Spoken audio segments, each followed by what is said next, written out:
Welcome to the first episode of Stable. To my left, Justus. I'm going to let you pronounce your surname. It's between Kotze or Kotze, so I'm still figuring out myself. Okay, right, so it's not just me. Yeah. Okay, sick, because I've got an idea of where you're from, but I think the fact that I've known you as long as I have and I don't actually have an answer for it. So, yeah, where are you from and maybe... So I'm Cape Townian, but like I was born in Pretoria. So how old does that make you?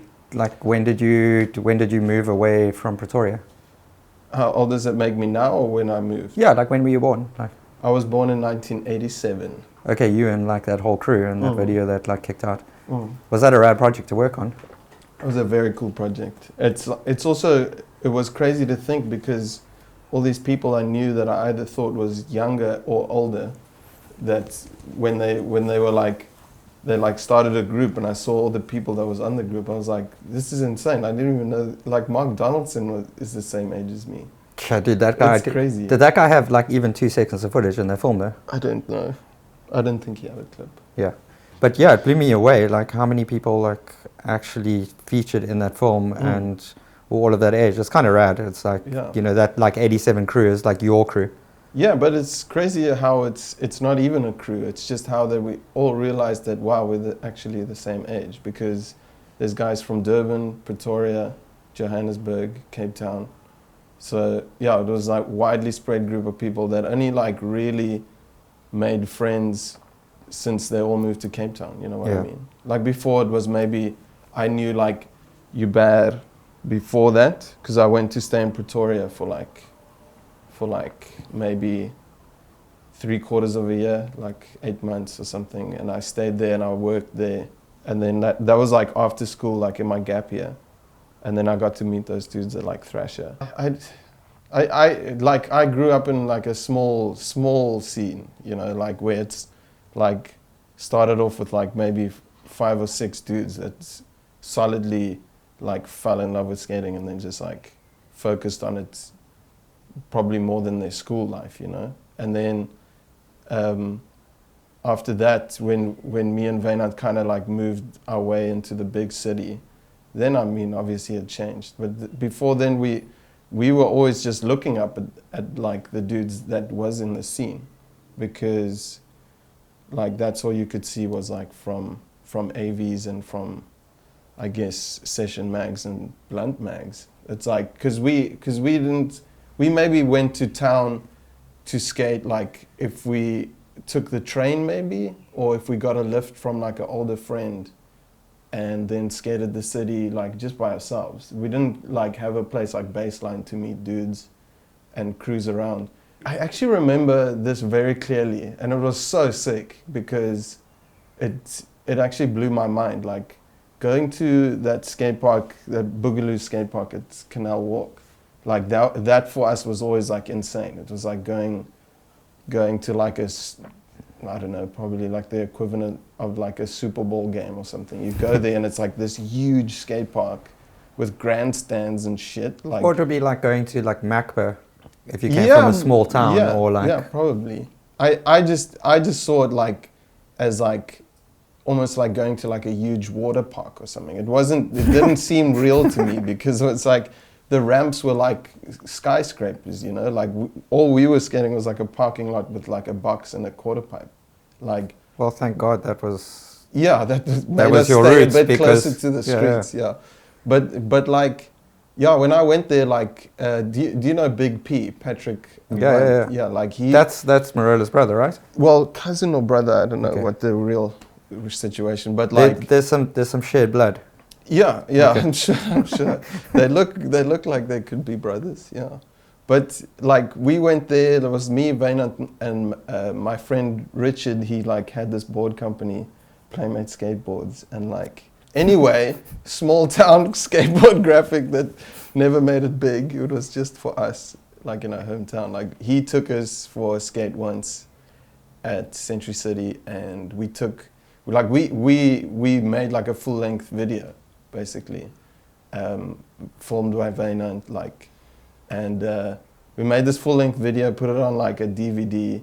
Like MJ was on the video, and this other friend of mine, Bion, he was also from Fishhook area, And yeah, like we had this like full-length video. So you said those 7 dudes. Is there any other dudes other than Wynand's that are still around and you speak to or skate with? And not really. My friend Bert used to skate with us. He used to have like half an arm. No way. Yeah, and he was like, he skated with us forever. And then I think when me and Wynand like migrated to town, like he stayed, and I think he got like a serious job, and then he couldn't keep skating. But I've seen him around every now and then, like.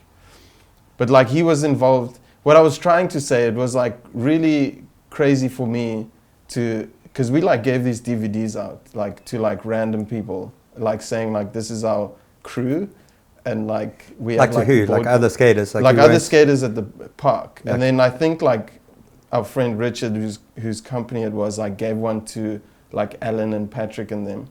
And then like Patrick comes to us like, because he was like, oh cool, like it's a skateboard company, oh rad, like let me buy a skateboard, I actually need a new skateboard. So like he came to like the parking lot, like somewhere at the top, like he came all the way to the car, and like we were on our way out also, and he was just saying like, it's really cool that your scene is like really rad, like I'm really stoked with what you guys are doing. And it was just so like insane to hear that from someone that you look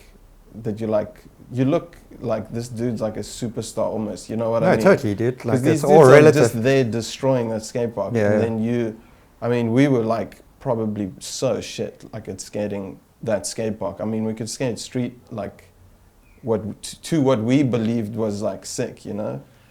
But anyway, he said like, then he contacted us afterwards, and I think we might have seen him on another occasion, like going back there, and he's like, dude, I watched the DVD. Like, I'm so stoked that there's like a scene out there, because he's from the north and we're from the south, and he's like, when I say north and south, is that fine? Because it's totally northern fine. Suburbs and southern suburbs. Totally. I don't know if that's like... No, it makes total sense. Geography. Total sense. Yeah, because as kids, I mean, that's a long way away. Yeah, it's, you know what I mean? It's huge. If you're going to the south, distance. You're going to see like a cousin or something. If you like drive that. from Fisher to Durbanville, that probably takes you like an hour and a half. That's like but even so, like in terms of skating, like at that age, like your parents are taking you to somewhere. Yes. Like they're not going to drive you to Durbanville, and so you can go skate street, and like that's going to be with one of your. Yeah.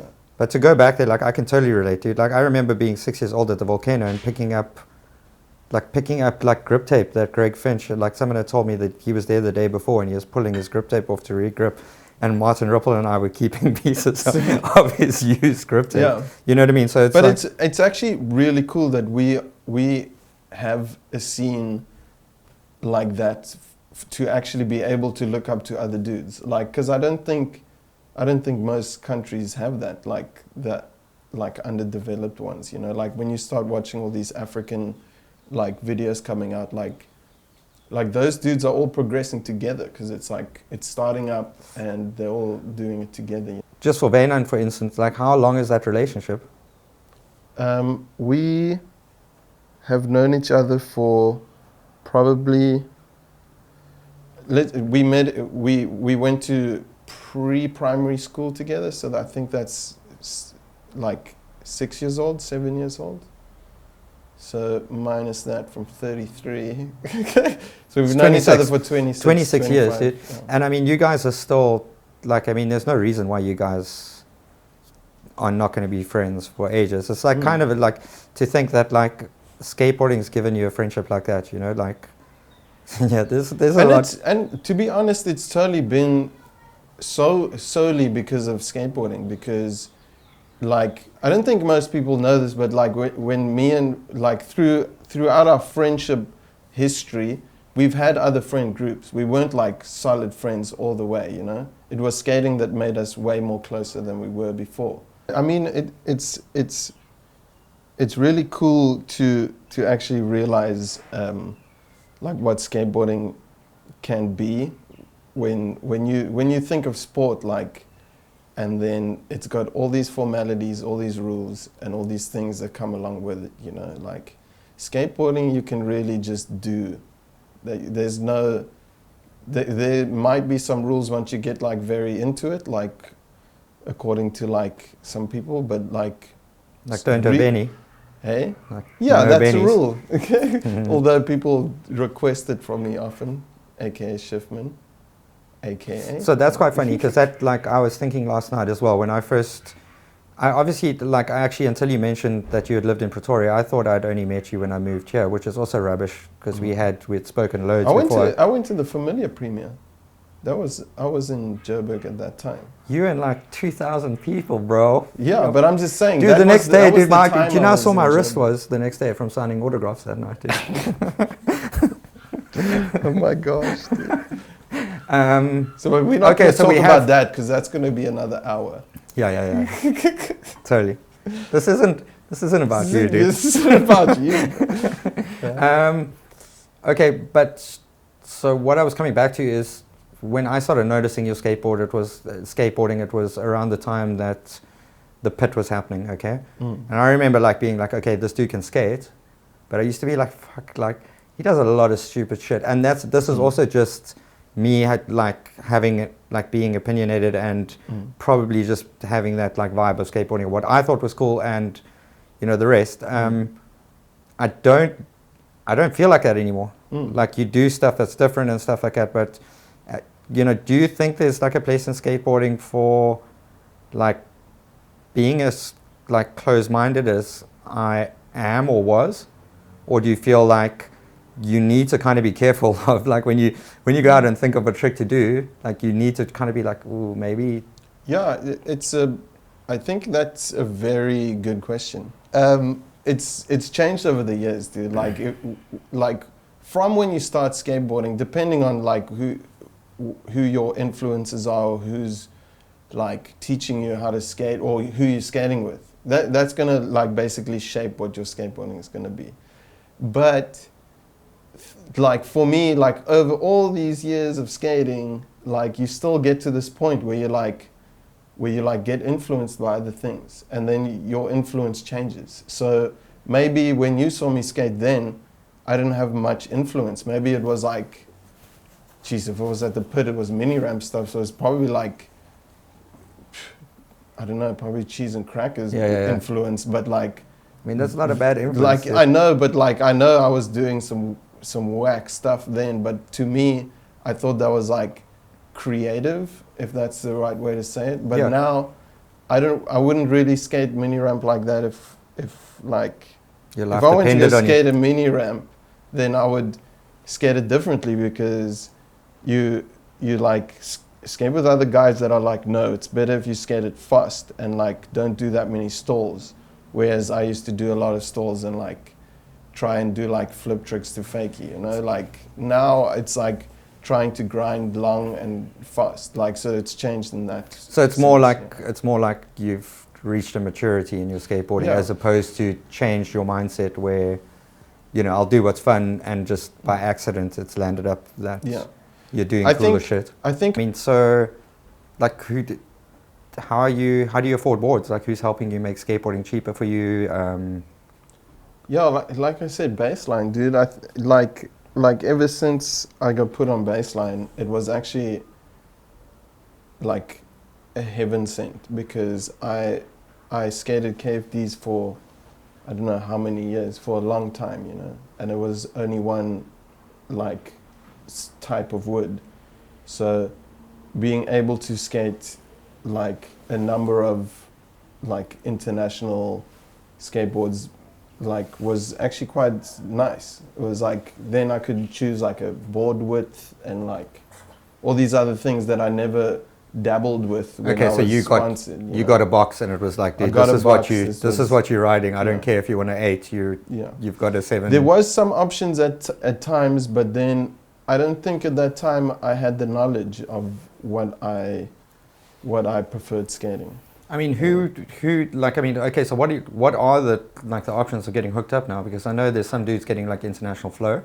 Yes. And then there's dudes that are in the same position as you that are getting obviously like BlackLung or like helping them out, but it's definitely not like you have an affiliation to any one of those brands. Like, what are your options in South Africa anymore? Like Slappy is doing really well right now. I mean, they're not sponsoring a lot of dudes, and I get it. Like South African skate board brands aren't doing the best. They that don't have a could. team though, hey. They do have riders, I guess. But they're all kind of on flow. It's not like yeah, it's just homies. Yeah. Like, which is really cool because I remember when I did that graphic for Slappy during lockdown, like, he was telling me that like, it's not about, because I was like, I'd like to do some more, and he was like, dude, for sure, like, I'm more than happy with you just doing a graphic, and then I'll send you a board or two. Who is he? It's Niku. Niku is from Pretoria, and Yeah, Nick is rad. yeah, he's very cool. And he's the best person to be running it. It's him and Dion, I think, and I think there might be someone else. Is Hartman not involved as well? He could be. Okay. I don't. Yeah, I yeah, just know no, those two. And now recently, Ubad and them have combined forces. So it's like Plunky and Slappy have combined their forces just to make the To just the be brand under like one brand, or under one brand. so And Plunky is kind of like either on hold or like I rest think in peace, I think I Plunky. might be the wrong. Maybe you should get Ubad in for an interview. Yeah, but sure. Like for me to be looking at someone that's dropped like from Chakalaka Mm. to your last video part, and just I don't know if I'm not forgetting another video part in between. No, dude. Okay. There's like a lot of Instagram parts that I've. No, but I'm joking, no, but those have been your two main parts, right? Yes. And like In the I've past, enjoyed yes. like both of those parts. They've been fucking rad. Thank You know what I mean? On every level, from song choice to the skating to everything. Like, you know, not knocking anyone else's part in Chakalaka. Your part was my favorite part. Like, Thank you. and you know, and I'm not knocking anything because that's the way it resonated with me. And then your baseline part, it was a baseline part, right? Yeah. That dropped right now was sick as well. You know what I mean? It was rad, and that also, like, you know, we can talk about it as well because there was so much of your personality that was brought into that, which was super sick. So I guess just to go back to the last question, for me, what I find kind of depressing is, you know, where, you know, when the most time I was spending in skateboarding, there was, you know, there was homes for people, like not many people, but homes for people like Familia where, you know, there was a full brand and people found a home, and it was like, you know, there was direction, there was everything, and it just, like, for me, it kind of bums me out to think that someone that's shredding and putting as much time and giving as much back as that you are, that you haven't found a home, or you have to look at potentially being picked up by an international brand. I'm happy with what I'm skating now.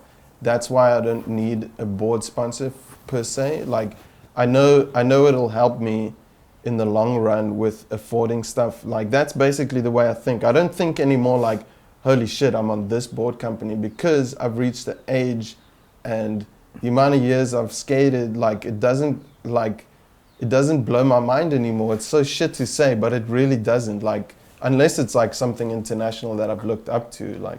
Dude, totally understand where you're coming from. I just think that what I'm trying to say,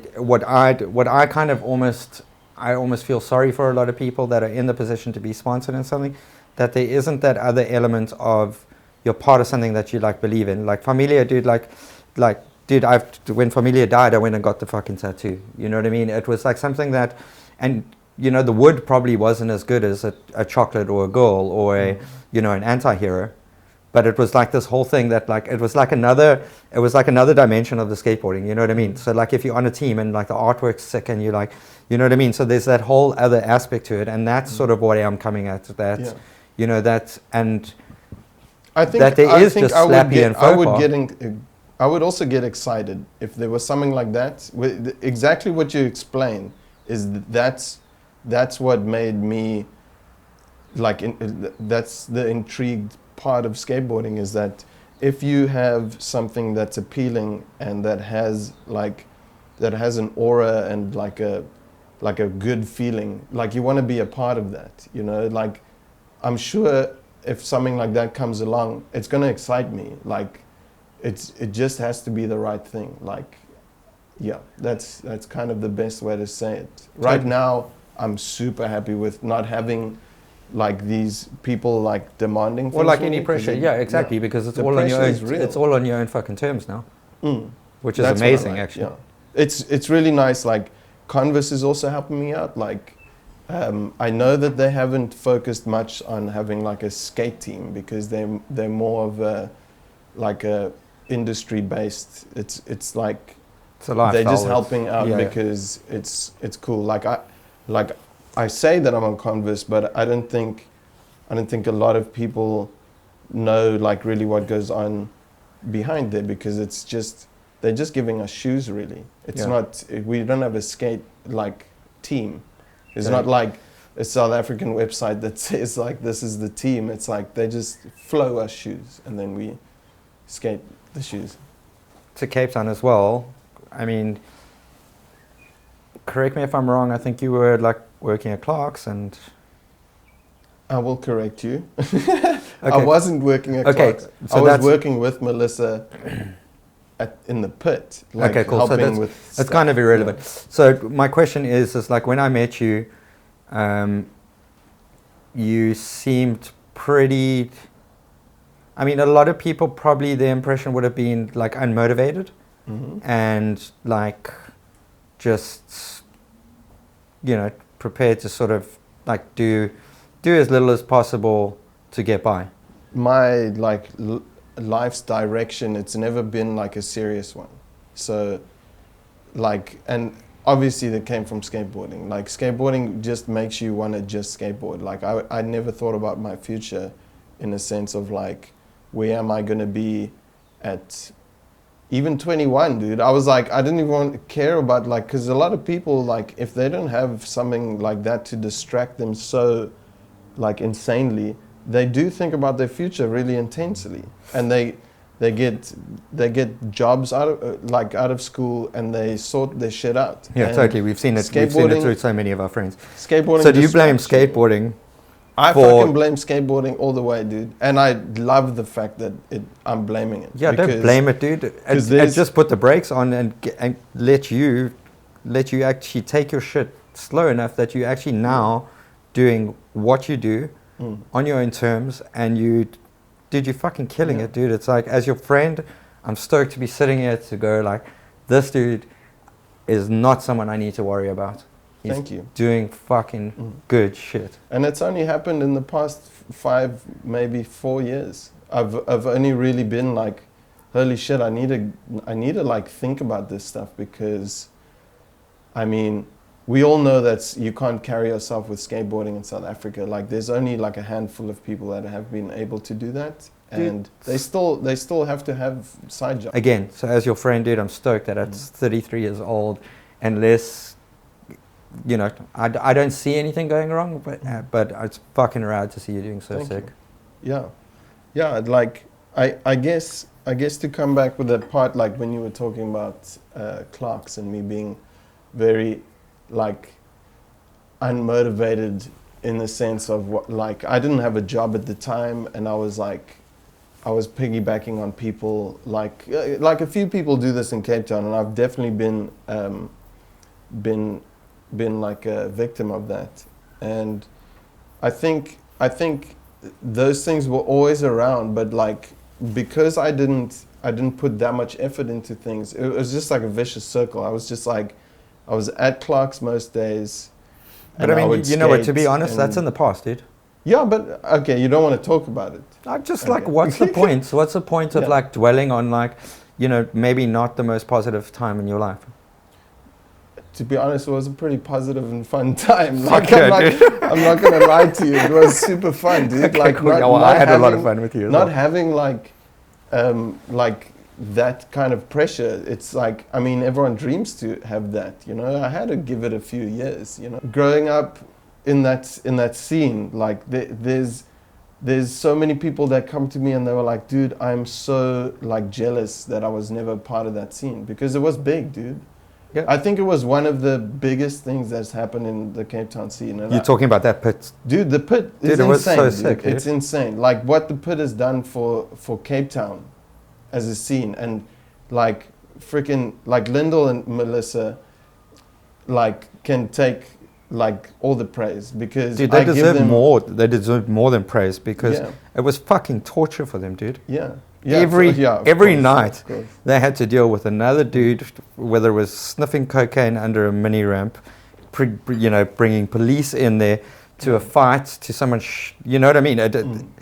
People were not behaving well and treating them with respect. You come up with a place called the Pit. It has to like follow the fucking name. You know? I mean, you can't really blame them for people not being able to behave though. Yeah.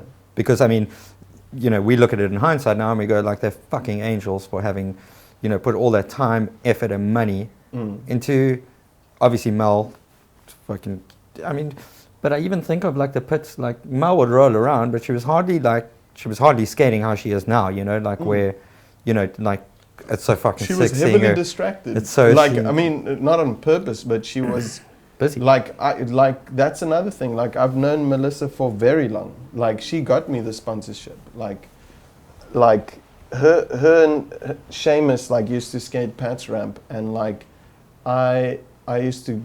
I don't even know how I got in there. It was probably from Donovan Winterburn, dude. Like we got in there somehow, and then they met us, like, and our little crew, like me and Vaynant and like that other guy Bjorn I mentioned, and Brendan is another friend, and we used to skate there a lot, and like that's where I learned transition. It's a tiny mini ramp, like that's Pat McKay's ramp. Like out that used to be in yeah. Constantia or something like that. That was amazing that you that could just changed fucking my life, dude. Dude, you could just like, arrive at his house. Yeah. You opened his gate, like you didn't have to phone and say you were coming. Yeah. And you could go skate in that place.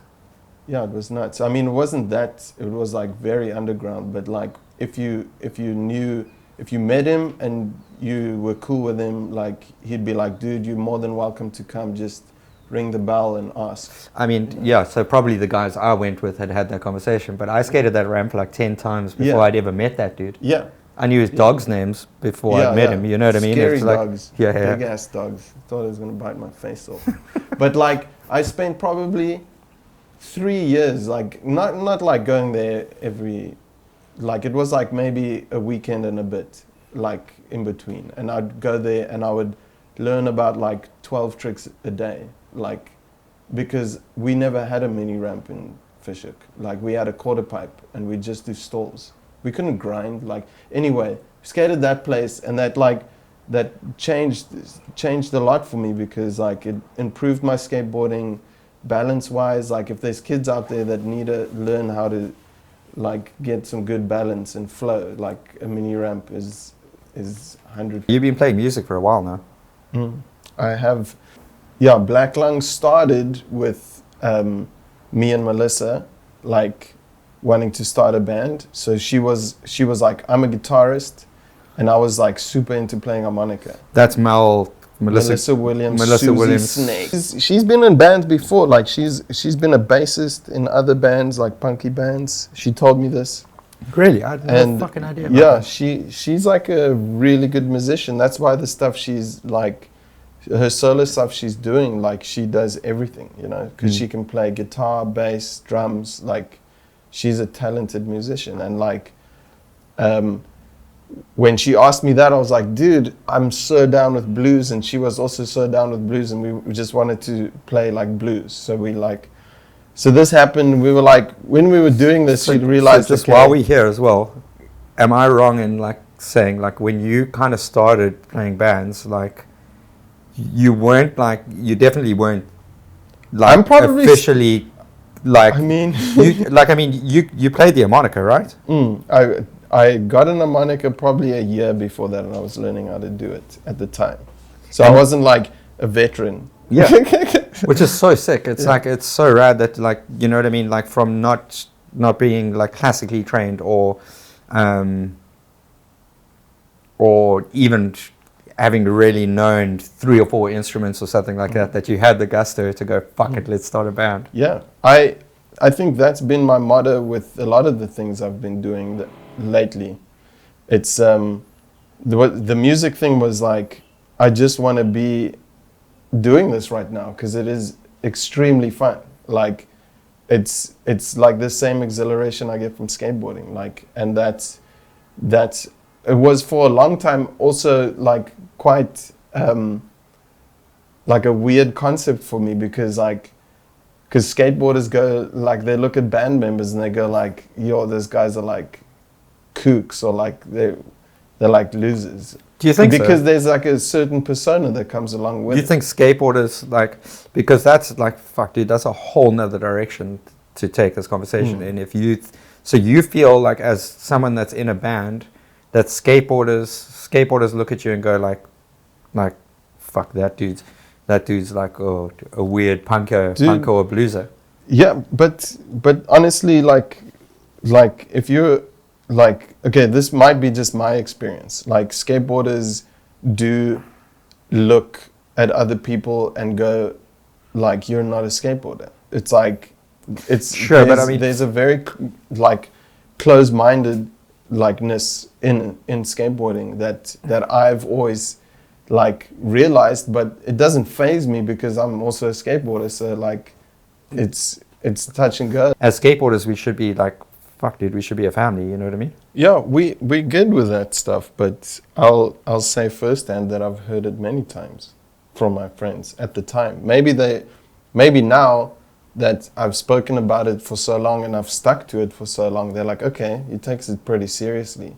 Because I think to them, when they saw me in a band, I wasn't like a lead guitarist or a drummer. Like, I was like playing tambourine and harmonica for like a long time. And then they were like, probably like, it's maybe a phase he's going through. And then like, I don't know, like when I was in the band, like with Dylan and Melissa, like people were like definitely coming up to me and being like, oh, cool, so you're like in a band now, but like in that tone. So I got it. Like, I was joking, like, cool. or like, no, like straight on.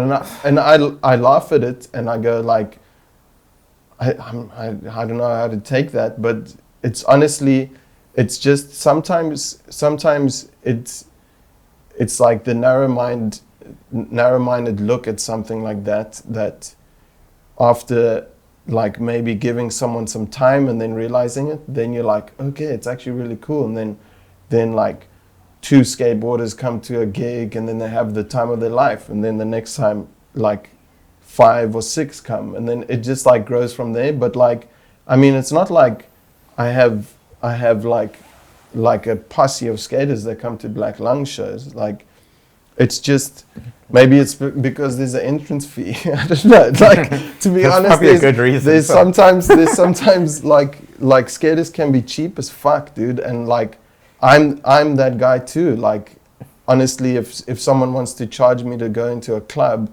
to go dance or something, I'm gonna say fuck that. Like, let's just go to a dive bar and play pool. so we're not going to House of Machines for a pint after this? Exactly, there's no chance. Like, and we're skateboarders, like that's how we grow, because not all of us are the most like, because maybe like coming back to earlier when I was saying like we not that sorted out. There's very little of us that like have our lives sorted out, unless we have like rich parents or something. Like, your shit isn't sorted out, because skateboarding will be your number one priority, and like it'll take a lot of your time, and you might not have like a really well paid job. Like, I don't know, man. I totally disagree with you. I feel like good at skateboarding, you're only landing like 5% of the shit you're trying.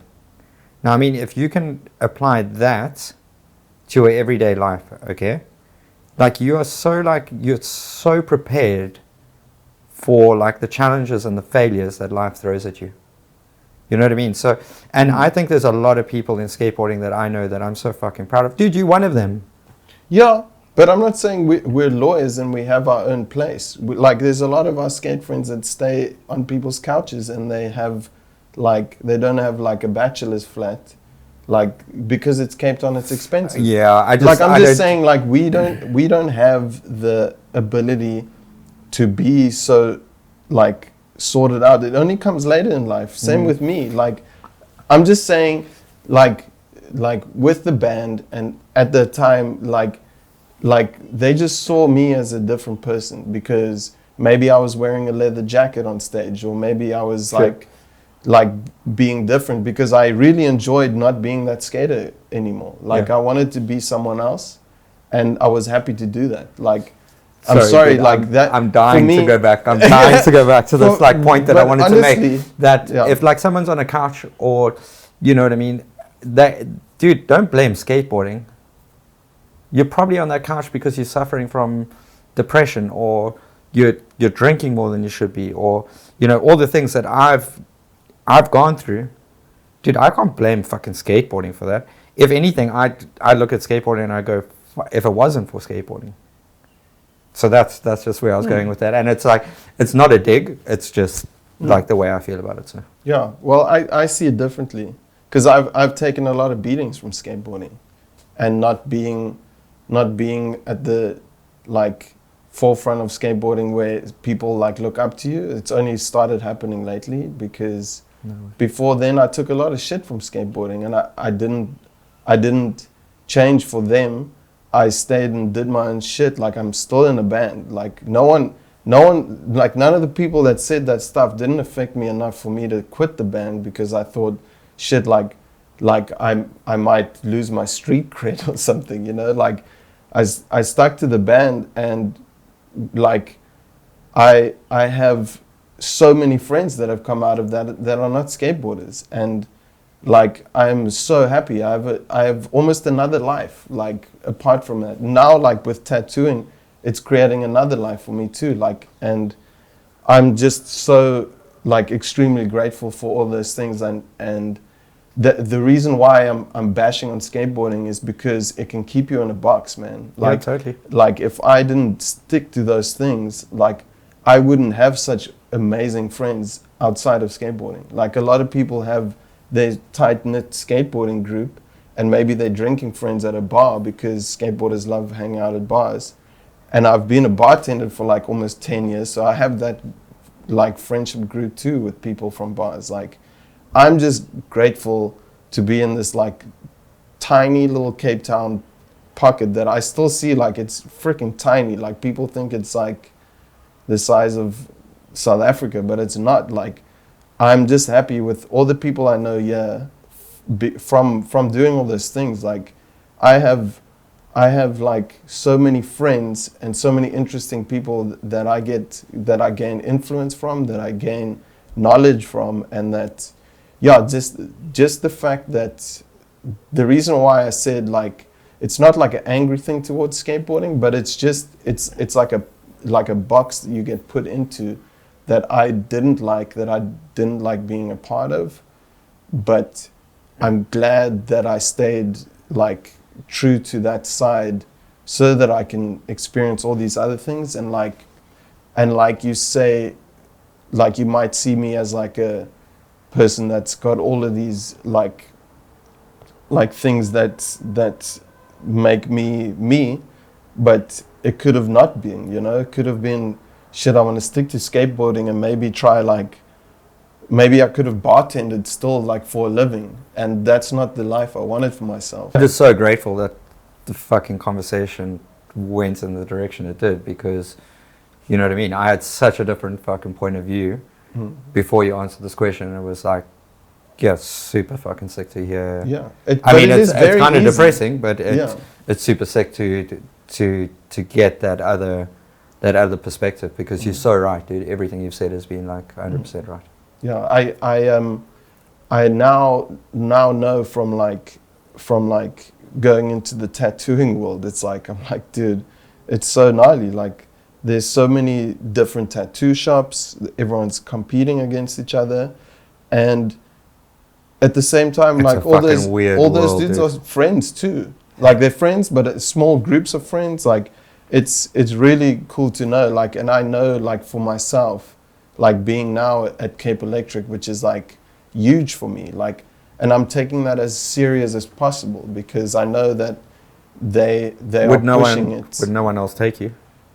No, it's not that. It's not that. Like, dude, I spent like a year and a half, close to 2 years with Manuela, and I learned so much. Like, and my move from Manuela to Cape Electric was tough, because as much as I wanted to stay there, like I knew that I had to move out of there because I'm also a burden when I'm there. She's got a private studio.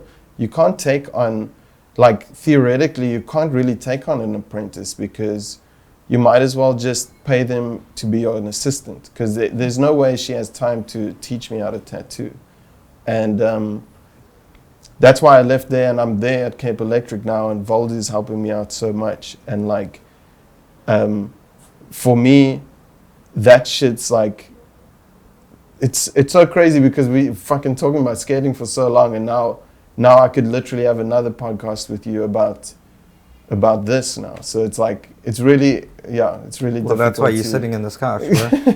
You know what I mean? It would be really, really fucking boring and really depressing if we spoke about board sizes for 3 hours. You know what I mean?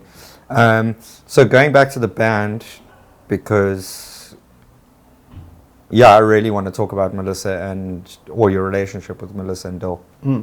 So I think, okay, I definitely like Dylan, dude. Like that dude I've known. He's actually the dude that got me into skateboarding. So like next to Vaynant, there's Dylan, and it's like Vaynant is the one that I always used to look up to because he was skating for like at least like a year before I started.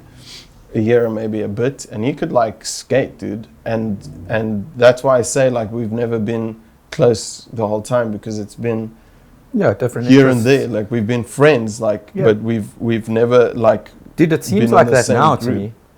Yeah, you know what I mean, like you still, like you guys skate together all the time, and I'm sure you do hang out a bit more these days, but now we all have jobs, dude, so that's probably totally, why. dude. Yeah but dude, Dylan, like, I mean, I've said this story so many times in like session articles or something. So if you want to hear more about it, go fucking read a session. But like, honestly, that dude, like showed me what skateboarding is. And like, in like the half an hour that I took, like not staring at someone playing basketball, practicing basketball, I took watching him and his friends skate there, and I was just like, this is insane. Like, I cannot believe that's like what it's supposed to look like. Because I just thought you just tic-tac on a skateboard. That's to me at the time what I thought it was. And not it's fucking weird to me because he's a rollerblader, he's an actor. Yeah. He can skate, but you wouldn't go like Dylan Roy Bocky. Yeah. Skateboarder. Yeah. He did all of that shit, dude. He's like my, what's the right word to say, like a muse or like a your hero. He's my hero, like he's my fucking influence. Like that, because I hung around him so many times, like where he was like this. I looked like 5 years younger than like anyone. Like when I went to school, But you are like 5 years younger than that dude, aren't you? No, he's like maybe 3 years older than me. Okay. But like I was shorter than Vaynant at school. I only grew when I was out of school, so I looked like a child. And he was like letting me hang out with him because he digged me. And like that's like when our friendship like grew, and I was like hanging out with this older guy, and he was like skating so sick, like. He was like jumping off of stuff. He wasn't really like doing flip tricks, if you know what I mean. He was like skating like a punk. And to me, seeing that like really, really like introduced me into skateboarding in the right way.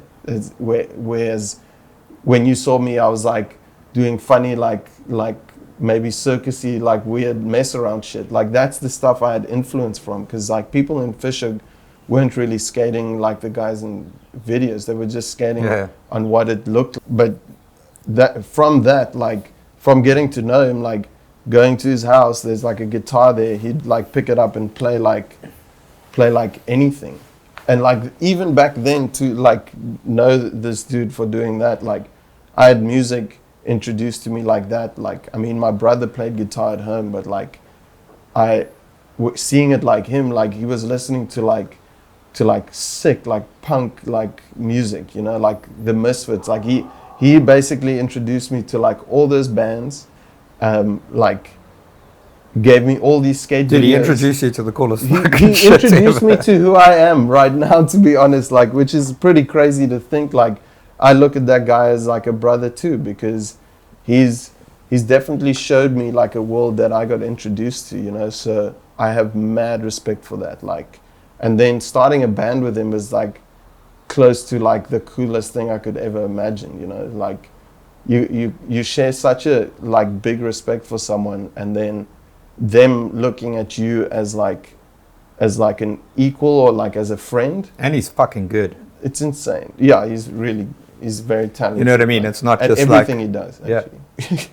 So yes, so seeing that and being like, wow, you can actually be like, you know, like master of, what's the saying, like, Jack of all trades, master of none. yeah, like to me that's like the coolest thing. Like, I don't give a fuck like if I'm not the best at this thing. Well, I just want to do as much as I can, just so I know like I've spent my life on earth. again, I like, wouldn't stress worthy. about it, dude. From someone who's pretty fucking critical, everything that I know that you do. I mean, you might do some other shit on the side that I don't know about that you Yeah. suck at, but everything I know that you do, like, you kill it. So That scene, like with Dylan and like getting into music with him, that was sort of like Melissa and I wanted to do that blues thing, and then I was like in rehearsals with her, like we were just fucking around, like, and then I was like, well, I know this friend, like he's actually moving back down from London, like, and he can play the guitar and he writes his own music. So she was like, hell yeah, let's meet this guy. And then I bring him into like to the back of Revolution where we were rehearsing, and then he's like, yeah, dude, I've got like I mean more than an album if you guys want to try and write some music over that. And we were like, that's like the best thing to have, like to start a band. Like, so literally, I'm not joking, like from him coming in to rehearse, the first rehearsal could have been like 5 months later, we played our first gig at the Pit. That's like, so it was sick. insane. Like, it happened so fast. Like, and we were playing with like some serious musicians. They were like, it's so crazy how this story goes. But we played that first gig with the Future Primitives, which is like Johnny, Tex, Heino, and Warren. And a few years down the line, after Melissa leaves the band, Warren, the drummer from Future Primitives, becomes BlackLung's new drummer. Like, it's so crazy because like we looked up to those dudes, like, because the gig they played that night, like we were like, holy shit, okay, that's what live music is, because that gig was so bad. Like, I mean, it's definitely still punk as fuck till this day. Like, we played like such a crazy show. It was like 5 songs, it was super short. Like, after that show, like it was like a roller coaster ride. Like because we played with the Future Primitives and they were in a scene already, like they just kept booking us for shows after that.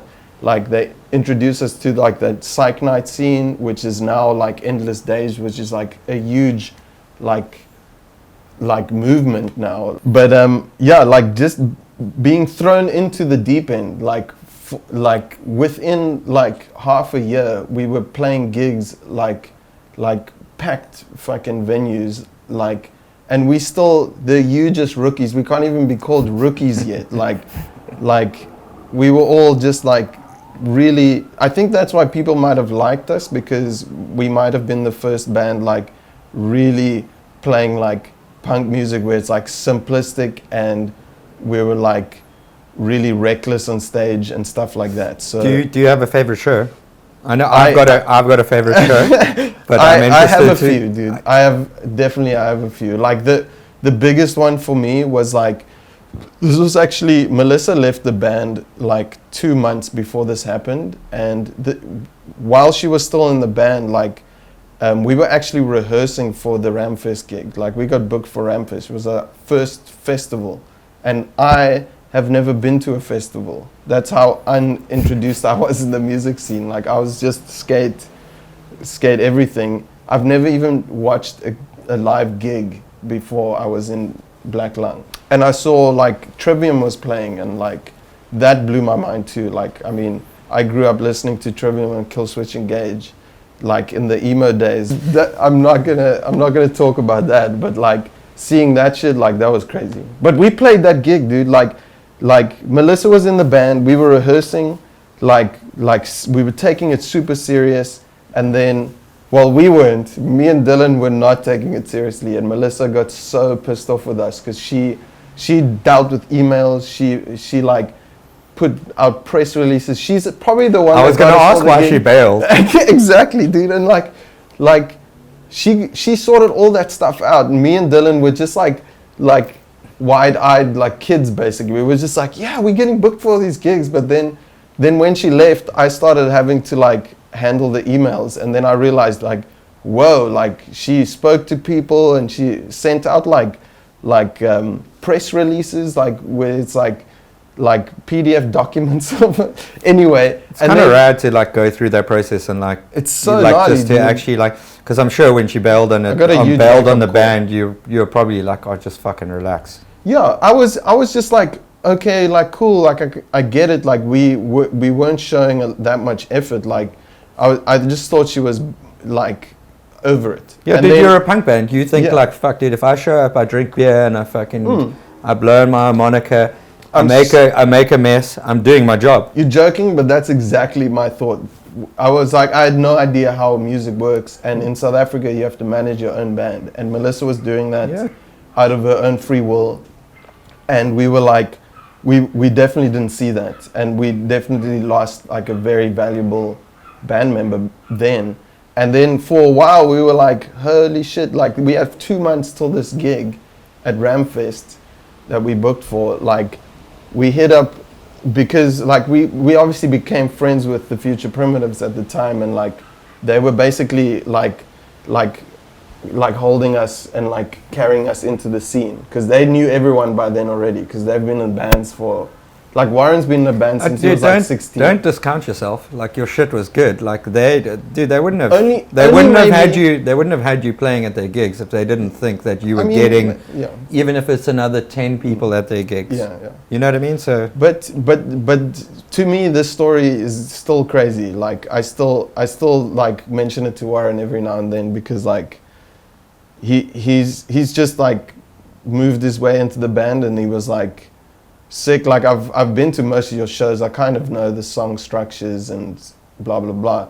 He had 2 months. We had like a few rehearsals. He went and played that show at Ramfest, and it was one of the most insanest gigs I've ever played. It was like, because we were also like we were headlining that stage. It was the day before so it's like a 2-day festival. We had the first day, and we were closing off the stage that night, and it was so crazy because like we had like the Dolphins that opened for us, and like this band's been around also and like killing the scene, like, and I don't know why they put us there, but we played that show like knowing like we have to fucking play a great show, and we played a really good show, and that was, answering your question, that was definitely one of the big ones. Like sick.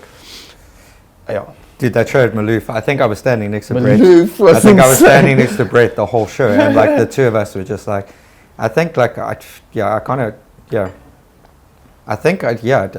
definitely wasn't getting involved, but it was just like from watching dudes just like getting into a pit in a garage, like in a parking lot of a caravan park, and the two of us just looking at each other and just being like, fuck, this is the shit. Yeah, but like that's coming back. Didn't you have a fucking like beacon or something that you were playing with? Yeah, dude, I was playing like a court in a inside, like I put the bottleneck of the court inside a cone, like a traffic cone, and I was like, I called it the Black Label bell, like, because it was like a what do you call it, like a cowbell, but it was like a draft inside a cone. So Warren's our fucking drummer now, dude. Like, it's insane, like, to have such a talented, like, he's also one of those dudes that are like similar to Dylan, but like he's like the structured, like he's basically replaced Melissa pretty well.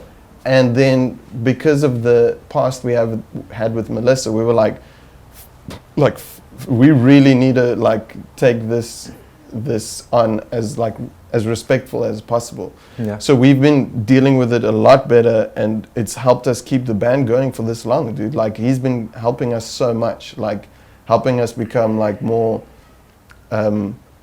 like mature musicians. We don't like fuck around as much as we used to. So you can go back to just being a punk if you wanted to. Yeah, we could, but I don't think Warren would enjoy that because he doesn't like playing the fast songs. Yeah.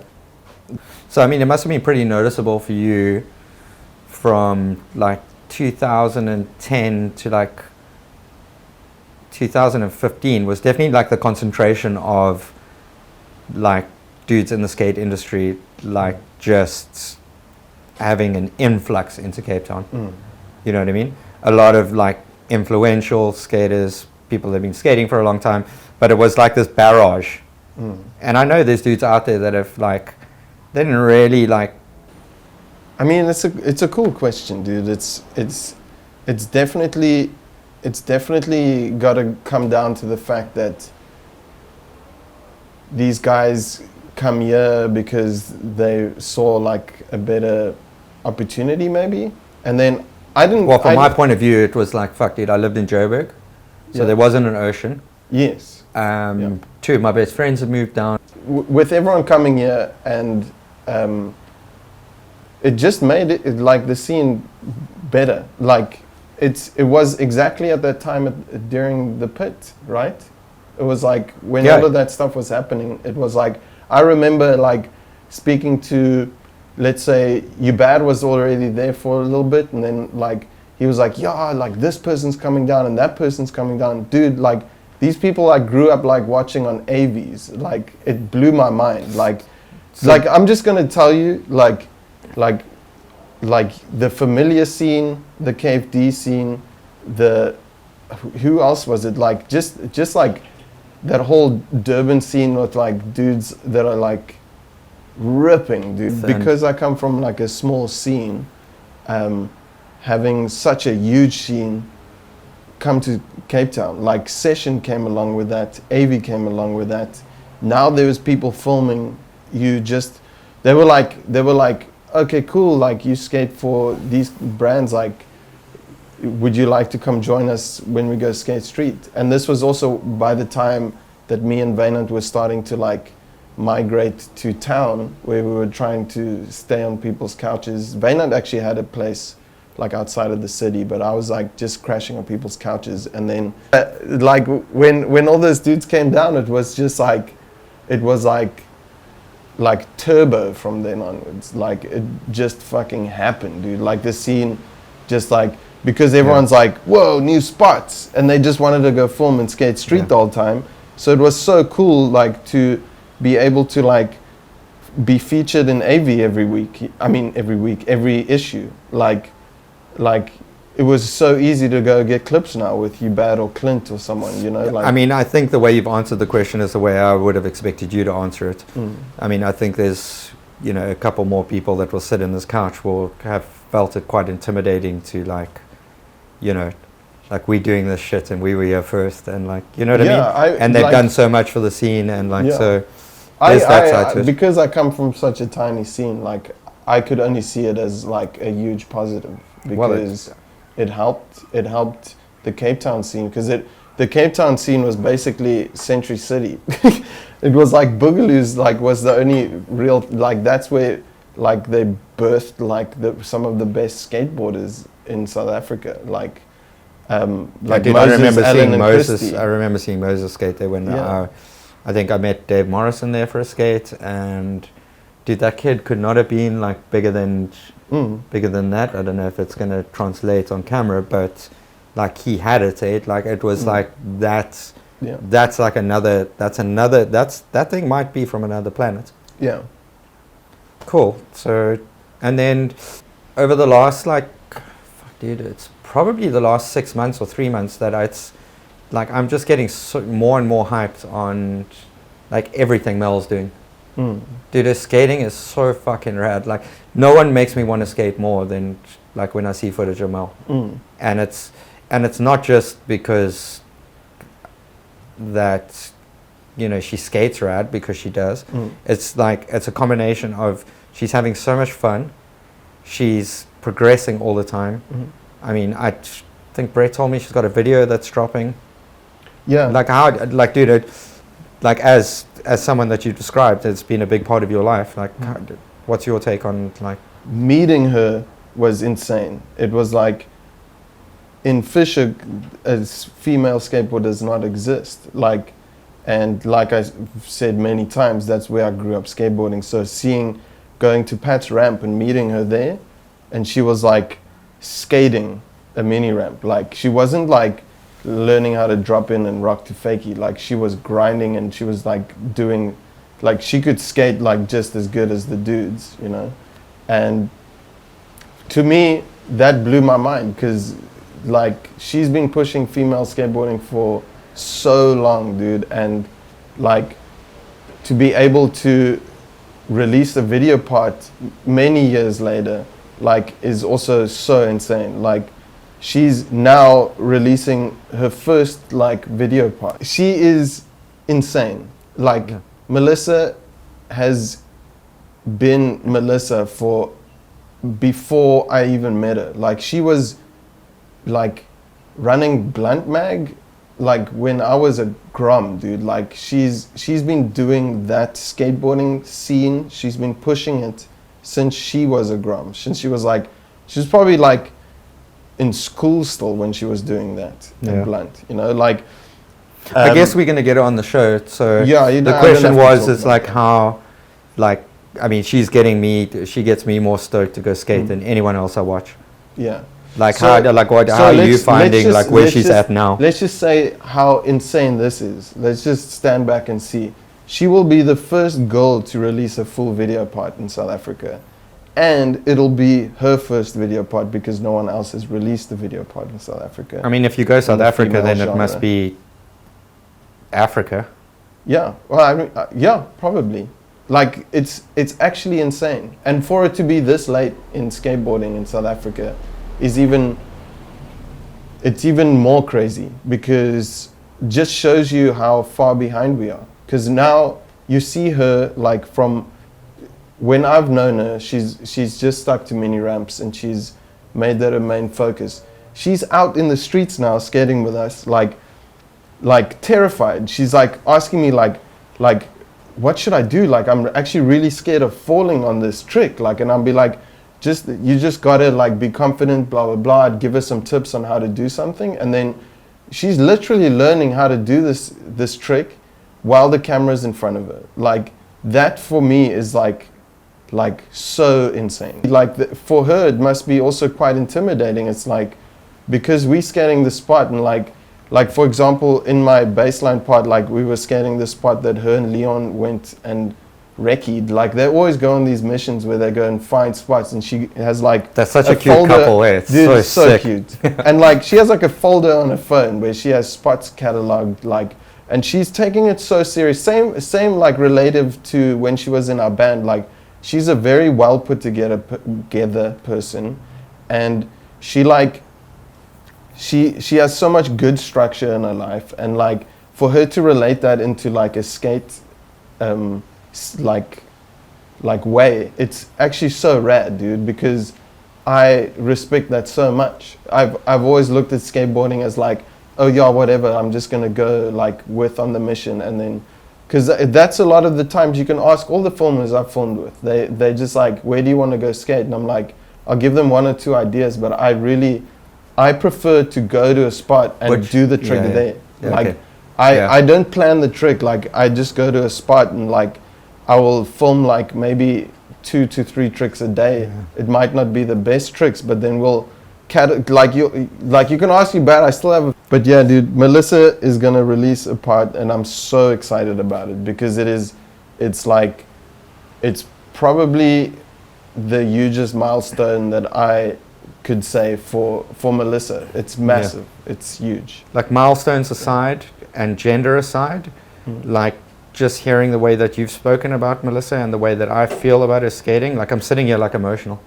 Like, she's so fucking rad and so like so dope as a person. So hopefully we can get her in that couch and share you know, and get to learn some of the fucking shit we don't know about her as well, you know, because there's so much to it. She's definitely got a lot more like to talk about that I don't think a lot of people would know. She's had like one interview in session, and like there's a lot of things about her, like even like before like BlackLung, I think she worked, okay, that's for you to talk to her about, but she's told me some crazy stories, which is man. hopefully Like, going to be soon, man.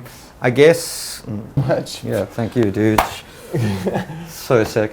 Yeah, thanks so much. And yeah, basically thanks for tuning in, I guess is the best way to say it. And yeah, there's beer in my mug.